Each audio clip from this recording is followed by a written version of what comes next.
नमस्कार, KP news 24/7 में आपका स्वागत है। मैं हूं आयुषी विजयवर्गीय आपके साथ। तो चलिए खबरों के सफर की शुरुआत करते हैं और सबसे पहले एक नजर हेडलाइंस पर। बीदर शहर के लालावाड़ी क्षेत्र में क्रिसमस मीट में काउंसलर मोहम्मद नवाज खान, कांग्रेस नेता मोहम्मद फेरोज खान, एक्टर अयान खान ने भाग लिया। जाति जनगणना व्यवस्थित ढंग से नहीं हुई, नए सिरे से सर्वेक्षण कराया जाए, येदियुरप्पा ने कहा। कुमारस्वामी मांड्या से लोकसभा चुनाव लड़ सकते हैं। मैं फ्लाइट में था, मुझे अभी तक कोई पत्र नहीं मिला है, सस्पेंशन पर जाने और क्या बोले संजय सिंह। बृजभूषण की नहीं चलेगी, कुश्ती संघ के निलंबन पर खुश हुई विनेश फोगाट।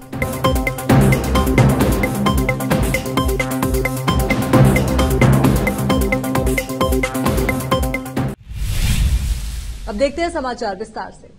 दिसंबर के माह शुरू होते ही ईसाई समुदाय में क्रिसमस त्योहार की धूमधाम शुरू हो जाती है। प्रतिदिन प्रेयर मीट आदि आयोजित किए जाते हैं।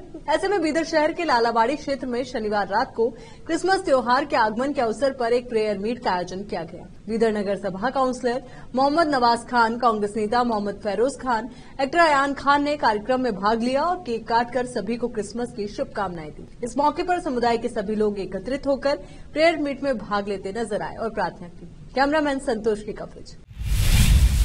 पूर्व मंत्री जेडीएस पार्टी के वरिष्ठ नेता और जेडीएस कोर कमेटी के सदस्य बंडप्पा खशमपुर ने कहा कि सोशल मीडिया के प्रभाव के बावजूद साहित्य को संरक्षित और विकसित करना आवश्यक है। प्रथम जिला दास साहित्य सम्मेलन के अध्यक्ष पद पर निर्वाचित डीएम श्री कन्नड़ सांस्कृतिक संघ की ओर से अमरवाड़ी में रविवार को बीदर नगर के गांधीगंज स्थित कनक भवन में अभिनंदन समारोह का उद्घाटन 10 श्रेष्ठ श्री भक्त कनकदास की चित्र पर पूजा अर्चना और दीप प्रज्वलन कर किया गया।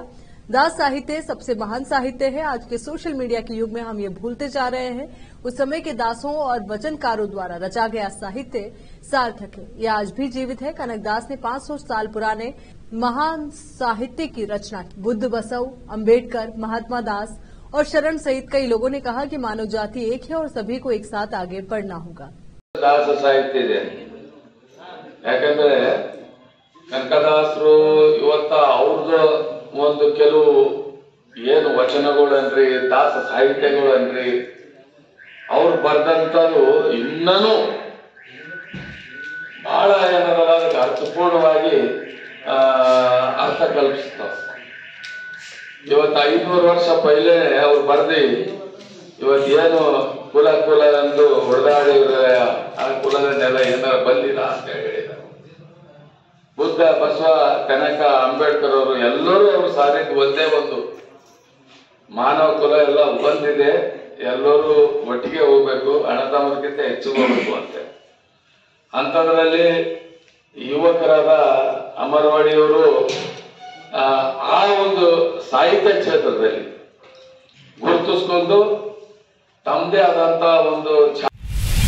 अब अमरवादी ने साहित्य के क्षेत्र में अपनी पहचान बनाई, अपनी अलग पहचान बनाई और प्रथम जिला दास साहित्य सम्मेलन के अध्यक्ष चुने गए। पूर्व मंत्री बंडप्पा खाशमपुर ने कहा कि वो नए और कन्नड़ और सांस्कृतिक विभाग को बधाई देना चाहते हैं। विशेष संवाददाता की रिपोर्ट। भाजपा नेता बीएस येदियुरप्पा ने रविवार को कहा कि राज्य का सामाजिक, आर्थिक और शिक्षा सर्वेक्षण, जिसे जाति जनगणना के रूप में जाना जाता है, व्यवस्थित रूप से नहीं किया गया। उन्होंने कर्नाटक में कांग्रेस सरकार से नए सिरे से सर्वेक्षण कराने और तथ्यों को लोगों के सामने रखने का आग्रह किया। कर्नाटक के 2 प्रमुख समुदायों वोकालिंगा और लिंगायत ने भी सर्वेक्षण के बारे में अस्वीकृति व्यक्त की, इसे अवैज्ञानिक बताया और मांग की है कि इसे खारिज कर दिया जाए और नए सिरे से सर्वेक्षण किया जाए।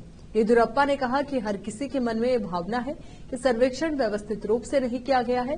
मेरी भी ऐसी राय है, इसलिए नए सिरे से जनगणना करनी होगी और लोगों को तथ्यों से अवगत कराना होगा। मैं सरकार से आग्रह करता हूं कि वो ऐसा करे। इस संबंध में ईमानदार प्रयास किया जाए। तत्कालीन सिद्धरामैया के नेतृत्व वाली कांग्रेस सरकार 2013-18 ने 2015 में राज्य में 170 करोड़ रुपए की अनुमानित लागत से सामाजिक, आर्थिक और शैक्षिक सर्वेक्षण शुरू किया था, जिसे जाति जनगणना के रूप में जाना जाता है।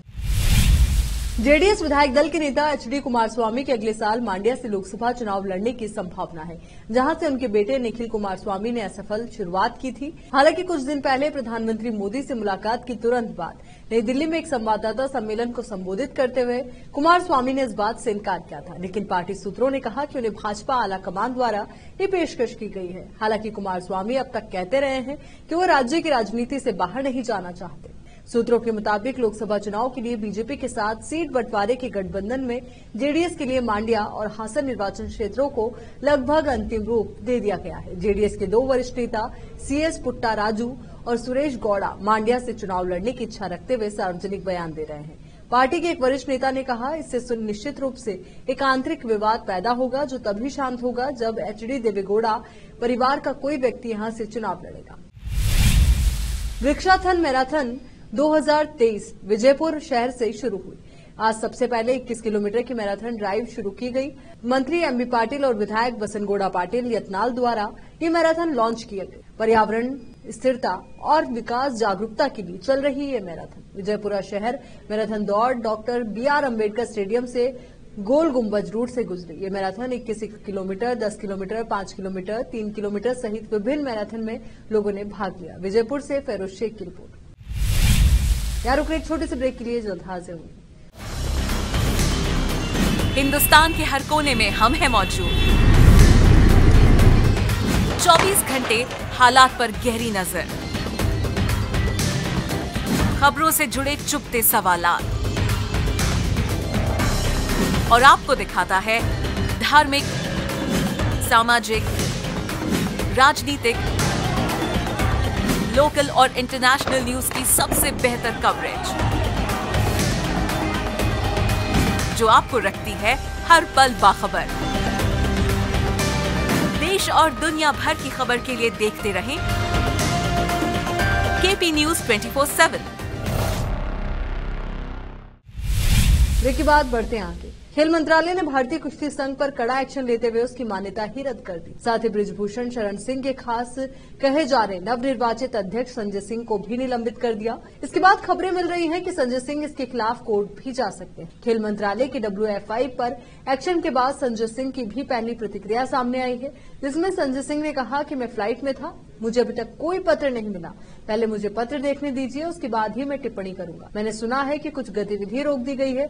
इस बीच खबर ये भी आ रही है कि कुश्ती संघ को चलाने के लिए जो एडहॉक कमेटी बनाई गई थी वो अपना काम करती रहेगी। संजय सिंह ने चुनाव जीतने के तुरंत बाद इस कमेटी को सस्पेंड कर दिया था, लेकिन अब खेल मंत्रालय के सूत्रों के मुताबिक इसी कमेटी के संरक्षण में कुश्ती संघ काम करेगा। पीटीआई की खबरों के हवाले से खेल मंत्रालय ने कहा है कि हमने WFI को समाप्त नहीं किया है, उन्हें खेल निकाय के रूप में कार्य करते समय उचित प्रक्रिया और नियमों का पालन करने की आवश्यकता है। इस बीच खबर ये भी आ रही है कि कुश्ती संघ को चलाने के लिए जो एडहॉक कमेटी बनाई गई थी वो अपना काम करती रहेगी। संजय सिंह ने चुनाव जीतने के तुरंत बाद इस कमेटी को सस्पेंड कर दिया था, लेकिन अब खेल मंत्रालय के सूत्रों के मुताबिक इसी कमेटी के संरक्षण में कुश्ती संघ काम करेगा। पीटीआई के खबरों के हवाले से खेल मंत्रालय ने कहा है कि हमने WFI को समाप्त नहीं किया है, उन्हें खेल निकाय के रूप में कार्य करते समय उचित प्रक्रिया और नियमों का पालन करने की आवश्यकता है।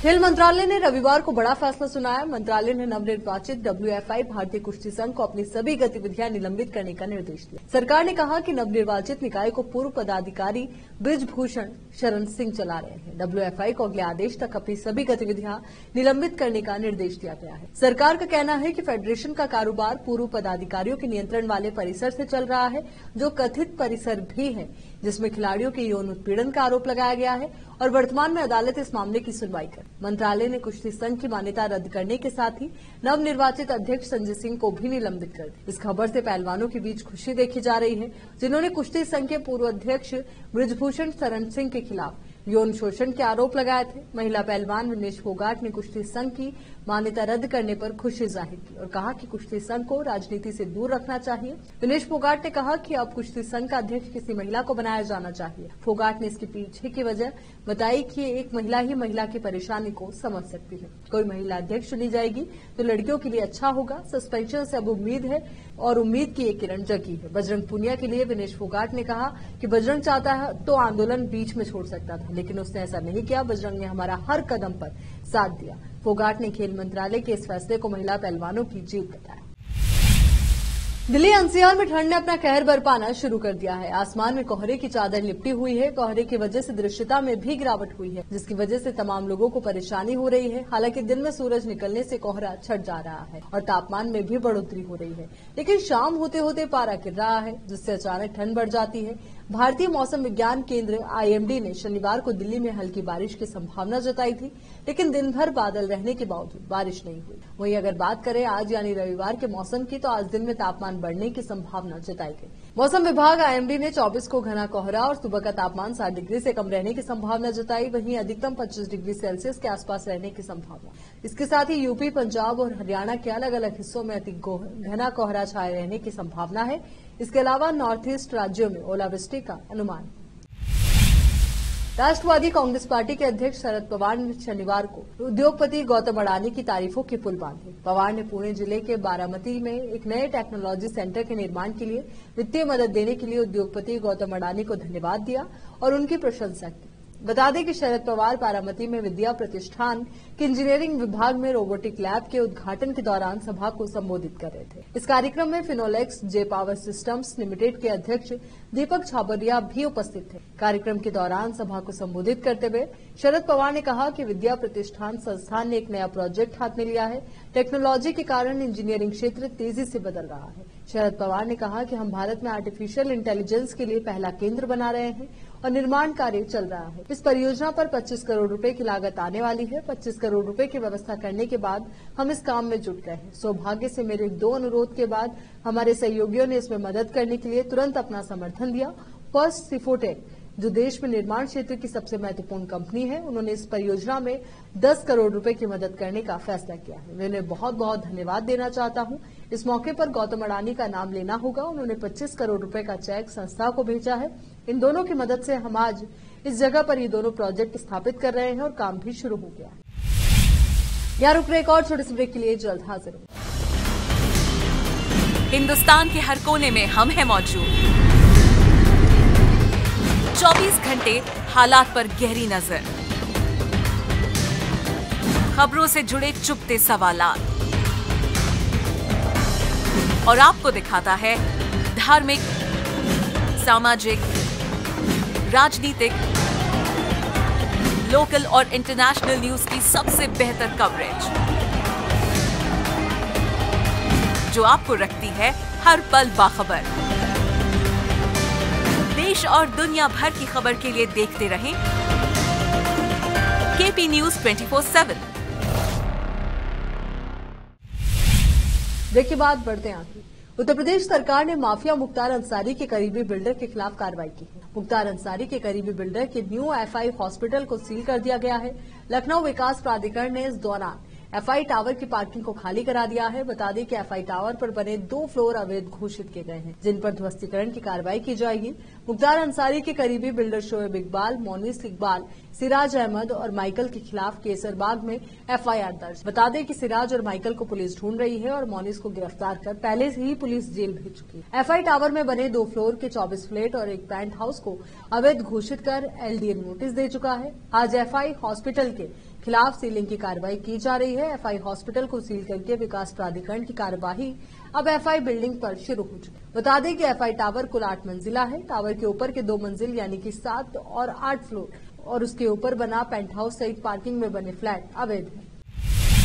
इंडोनेशिया में चीन के स्वामित्व वाली एक भट्टी में भीषण विस्फोट हो जाने से 13 लोगों की मौत हो गई। यह हादसा इंडोनेशिया के सुलावेसी द्वीप पर चीनी स्वामित्व वाले निकेल संयंत्र में रविवार को एक धातु गलाने वाली भट्टी में हुआ। भीषण विस्फोट के बाद कम से कम 13 कर्मचारियों की इस दौरान मौत हो गई, जबकि कई अन्य लोग घायल हो गए। पुलिस और कंपनी के एक अधिकारी ने जानकारी दी। इंडोनेशिया में निकेल गलाने वाले संयंत्रों में होने वाली घातक दुर्घटनाओं के मद्देनजर ये ताजा घटना है। ये चीन के महत्वाकांक्षी अंतर्राष्ट्रीय विकास कार्यक्रम का हिस्सा है, जिसे बेल्ट एंड रोड इनिशिएटिव के नाम से जाना जाता है। इलेक्ट्रिक वाहनों के लिए वैश्विक स्तर पर बैटरी के उत्पादन में निकेल एक प्रमुख घटक है।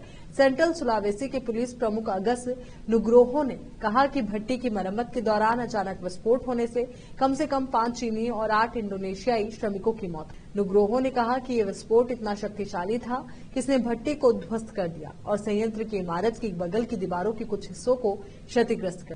उन्होंने कहा कि लगभग 38 श्रमिकों को अस्पताल में भर्ती कराया गया, जिनमें से कुछ की हालत गंभीर है। नुग्रोहो ने कहा कि अधिकारी ये पता लगाने की कोशिश कर रहे हैं कि क्या कंपनी की लापरवाही के कारण ये मौतें हुई। कंपनी के एक प्रवक्ता डेडी कुर्नियावान ने कहा कि हम इस घटना के लिए ईमानदारी से माफी मांगते हैं और हम दुर्घटना के कारणों की जांच के लिए अधिकारियों के साथ मिलकर काम कर रहे हैं। दुनिया के दो ताकतवर मुस्लिम देशों में बड़ा विवाद पैदा हो गया। ये दो ऐसे मुस्लिम दोस्त देश हैं जिनकी दोस्ती पूरी दुनिया में जग जाहिर है। इन दो मुस्लिम देशों की दोस्ती से अमेरिका जैसे शक्तिशाली देश भी घबराते हैं, मगर अब इन दो देशों की दोस्ती में दरार पैदा होने लगी। इन दोनों देशों की दोस्ती में दरार आने की वजह फारस की खाड़ी है। आइए आपको बताते हैं कि कैसे फारस की खाड़ी दो मुस्लिम दोस्त देशों के बीच बड़े विवाद की जड़ बनी। इसे लेकर अब रूस और ईरान आमने सामने हैं, जबकि दोनों देश आपस में अच्छे दोस्त कहे जाते हैं। मगर फारस की खाड़ी के विवाद के चलते ईरान ने अपने दोस्त देश के दूत को तलब कर लिया। इससे तनाव बढ़ने लगा है। दरअसल फारस की खाड़ी में विवादित द्वीपों पर बयान को लेकर ईरान ने रूसी दूतावास के प्रभारी को तलब कर कड़ा विरोध दर्ज कराया। ईरान की मीडिया ने रविवार को जानकारी दी। बता दें कि रूस और अरब देशों ने सप्ताह की शुरुआत में एक संयुक्त बयान जारी कर फारस की खाड़ी में विवादित द्वीपों पर ईरान के दावे को चुनौती दी थी। ईरान की सरकारी समाचार एजेंसी इरना ने कहा कि रूसी दूत को शनिवार को इस मामले में तलब कर मॉस्को को देने के लिए एक नोट सौंपा है। इसमें तेहरान ने मोरक्को में जारी छठे अरब रूसी सहयोग मंच के बयान का विरोध किया, जिसमें द्वीपों पर ईरान और संयुक्त अरब अमीरात के बीच विवाद को सुलझाने के लिए शांतिपूर्ण समाधान का आह्वान किया गया था। चलिए एक बार फिर से नजर डालते हैं हेडलाइंस पर। बीदर शहर के लालावाड़ी क्षेत्र में क्रिसमस मीट में काउंसलर मोहम्मद नवाज खान, कांग्रेस नेता मोहम्मद फैरोज खान, एक्टर अयान खान ने भाग लिया। जाति जनगणना व्यवस्थित ढंग से नहीं हुई, नए सिरे से सर्वेक्षण कराया जाए, येदियुरप्पा ने कहा। कुमारस्वामी मांड्या से लोकसभा चुनाव लड़ सकते हैं। मैं फ्लाइट में था, मुझे अभी तक कोई पत्र नहीं मिला है, सस्पेंशन पर जाने और क्या बोले संजय सिंह। बृजभूषण की नहीं चलेगी, कुश्ती संघ के निलंबन पर खुश हुई विनेश फोगाट।